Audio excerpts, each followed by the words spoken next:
What's up YouTube, JamieTheKid00 here. Sorry for the long absence, but I'm back with a deck profile of something that I took to locals. I've had a bit of a 2-week hiatus from the game. I'm still kind of settling in back at home, and I haven't really touched the game that much for the past 2 weeks. Everything I've kind of been uploading recently has been pre-recorded stuff. I know some of you have disagreed with it, and some of you have really administered some hate to it, but it was all I had on my camera. I had to post what I had, rather than leave you guys completely without content. But now I'm back. I'm going to start trying to record a few more deck profiles while I have some free time. This is one of my first free weeks in a long time, so hopefully I should be able to produce stuff. I mean, I am still going to be all over the place, but I should have some free evenings to put some stuff out for you guys. Anyway, it's enough of the mini update. To actually get into the video, I'm going to be bringing you guys wind-ups. You have actually been asking for wind-ups a fair amount. A lot of you have been asking me to redo my various wind-up lists. And for yesterday's locals, I did play a wind-up variant. This was actually wind-up Artifact. I originally wanted to go to the locals playing H.A.T. Hand Artifact Trap Tricks. I absolutely hate the term, but Hand Artifact Trap Tricks.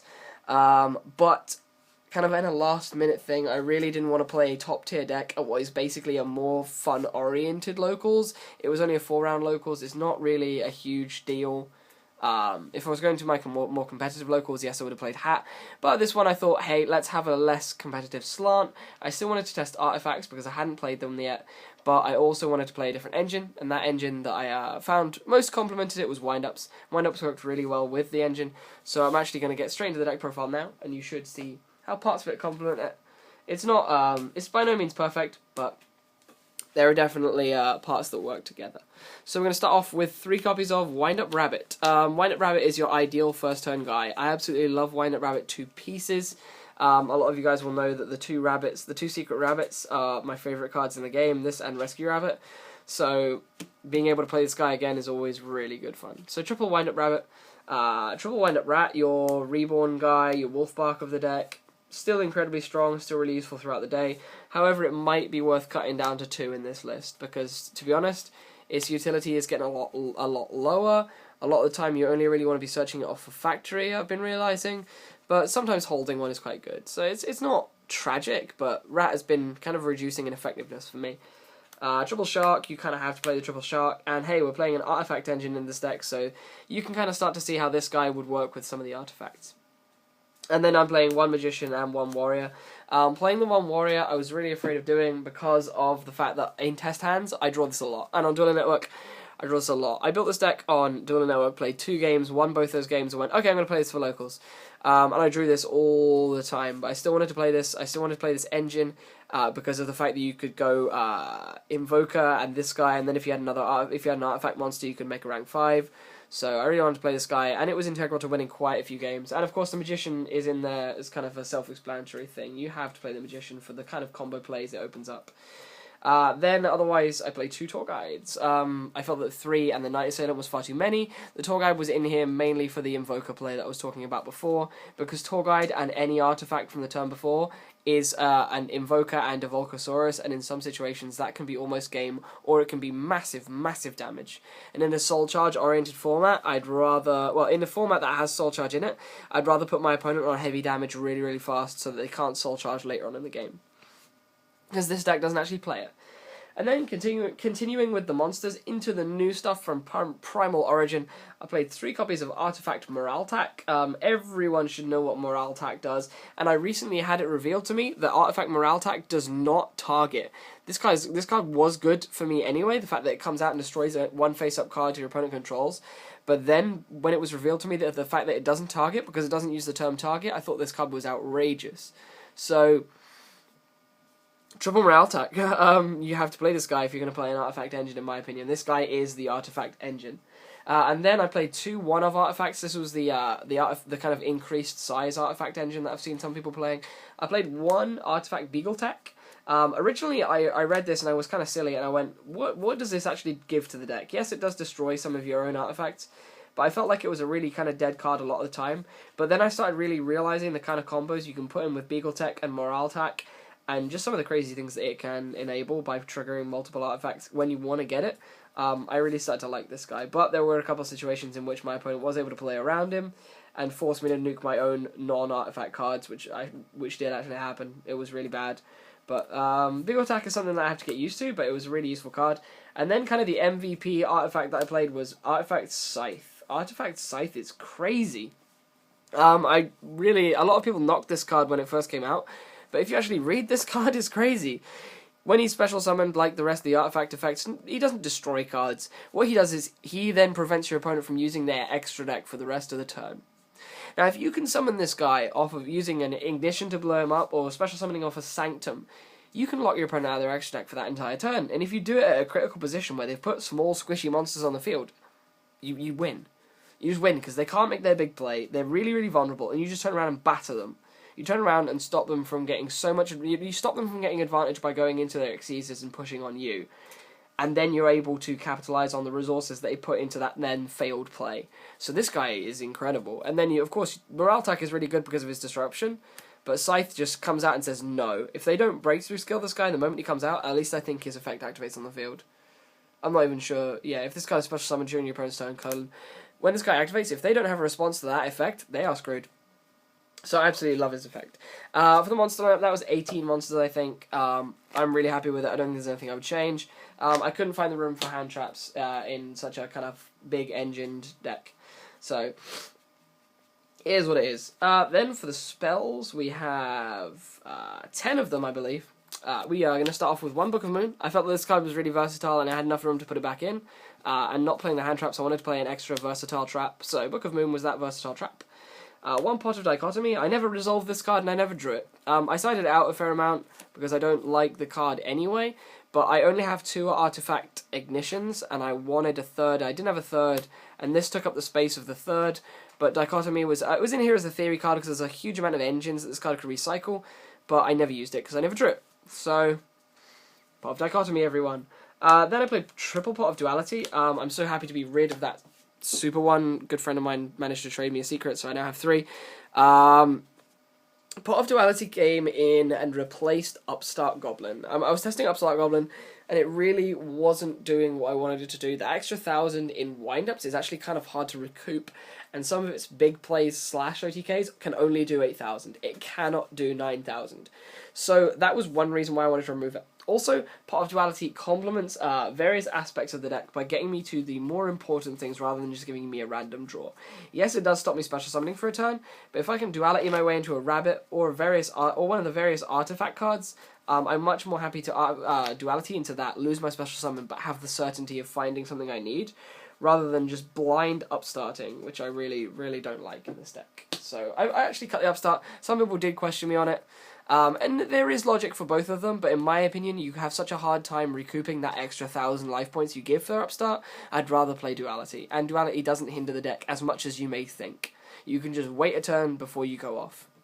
That's my mentality. And then if you have to go off, you just don't Duality. That's what some people don't understand, that you don't have to go off the same turn you use Duality. You can not use Duality. Continuing on from that little rant, I played Triple Factory. Factory is the best spell in wind-ups, because it's the only wind-up spell. But this card is just crazy good. It's kind of shameful, but there were a fair few games in which I opened Rabbit Double Factory, and it was outrageous. I mean, even Rabbit 1 Factory is a crazy thing to have, and it's just beautiful when you are able to open like that, so if you can, put them in. And then the only other spells I played were 2 copies of Artifact Ignition. I didn't play MST, because this card replaces MST, in my opinion, in an Artifact build. But I would have played 3 if I had 3. The really sad thing is, even before the locals I asked around, does anyone have one of these? No one had it. I couldn't find anyone with them, so I'm still looking for one more Ignition. But they're crazy price at the moment, so I guess I can wait. But it was a really good card when I did see it. I saw it a shamefully small amount. I was kind of cursing the fact that I only had 2, but the fact that I had 3 Sanctum kind of made up for it. But hey, it is what it is. So that is the complete spell lineup. As I said, I believe it's 10. And then on to the what should be a 12 trap card lineup. Let's just 5, 7, 8, 9, 10, 11, 12. Yeah.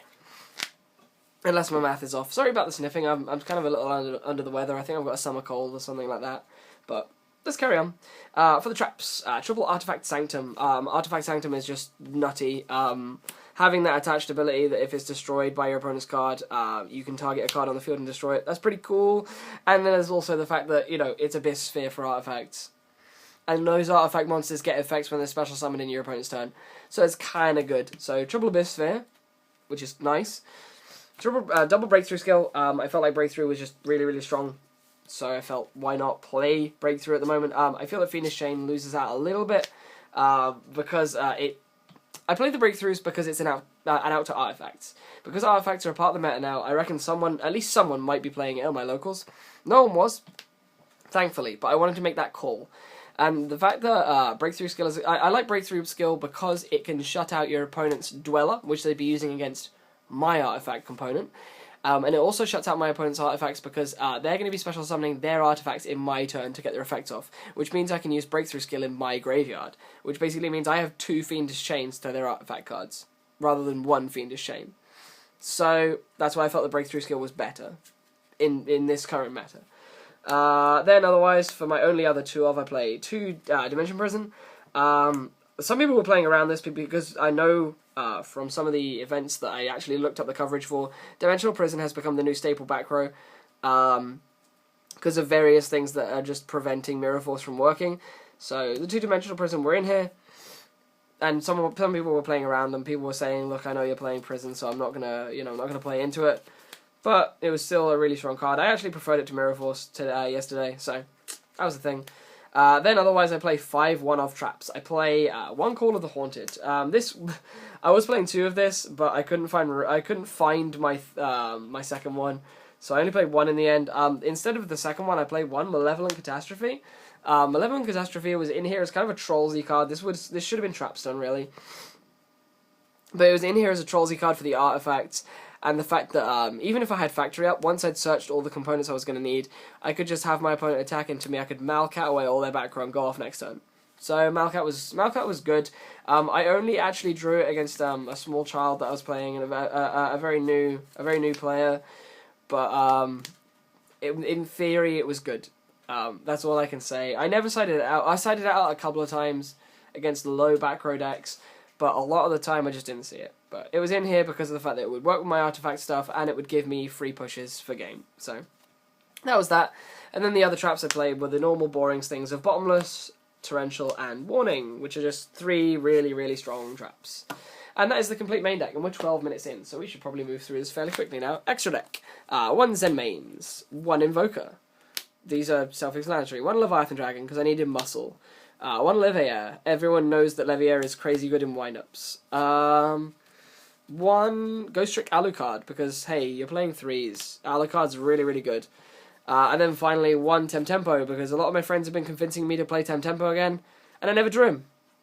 And I wanted him as an out to Evil Swarms, but I didn't play any Evil Swarms. My fiance actually won the locals with Evil Swarms, but I never actually played against her. And she did batter me in testing with it as well. But Temtempo was in it.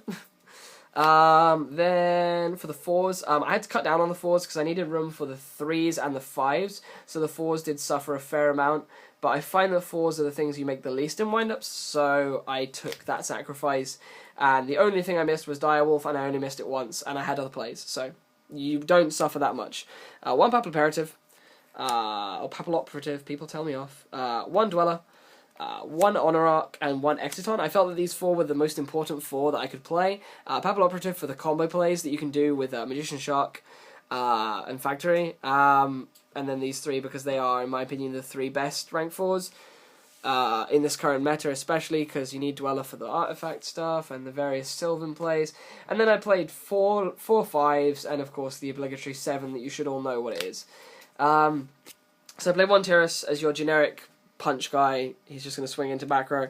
Zenmaio, the MVP in my opinion of my extra deck. This card puts so much damage in, puts so much card advantage destruction in, and my favourite thing ever was triggering like a Begaltach, destroying a Moralltach. So I now have Beagle Moral, I've destroyed my opponent's monster, and then I'm able to go into my turn, play Factory, overlay the 2 into Zenmaio, use Zenmaio to kill 2 of their back row, Factory searches, I get like Rabbit or something like that, and I now have Rabbit Zenmaio swinging for 4k. That's half your life points. Have a go. Like, it's just really fun plays, and I like the Zenmaines because you could use your artifacts to trigger your factory by making this card. And the fact that he was just killing back row left, right, and centre. Because there's not that many summon responses out, other than, like, Bottomless, Warning, Torrential, and Phoenix Chains and Breakthroughs. Nothing else can stop him. And I know that's a lot of things that can stop him, but if they don't have him, hey, he's going in. One Volcasaurus. This card won games. You should know that this wins games in this deck. Artifact Durendal. Durendal is silly. I opened a hand of, I think it was 5 monsters and a trap, and a torrential or something like that. So 3 of them were artifacts. It was 1 Beagle, 1 Moral, 1 Scythe. And I opened Warrior, Shark, and then Scythe. Warrior, Shark, the 3 artifacts and a trap. And I just went, Warrior, Shark, this. Set the artifacts and the trap, go. And basically I had an instant out to any effect my opponent could activate. 1 instant out. And then that instant out was then going to trigger my Beagle, which it did, and then that Beagle would destroy my Moral and my Scythe, which it did, and I then ended up with a field of Durendal 3 artifacts and the set Torrential just in case, and I was just able to go in from there. Durendal was dumb, and then I had Gaia Dragon, because you need Gaia Dragon for Volcasaurus to swing for game. So that is the complete extra deck. It's so tight. There's literally no room, but hey, it worked out. I feel that I made the best choices that I could. And then for the side, this is actually a side that's different from a lot of mine because it only has 1 trap. I normally love siding traps, but I was happy with my trap lineup in Wind-Ups, and I wanted to play some more Troll-Z cards because it was fun locals. So I played 1 Thunder King, because this card is a troll. This card is a troll, and he's ridiculous, so Thunder King.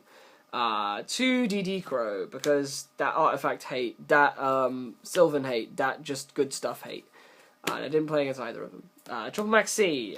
These went in for Madolche, I guess. They're not great against Madolche, but you can get an easy +3. It can recover the losses you take from Tiramisu, but nothing can recover the damage. I hate the Tiramisu Angeli play. I hate Angeli. Angeli's just crazy.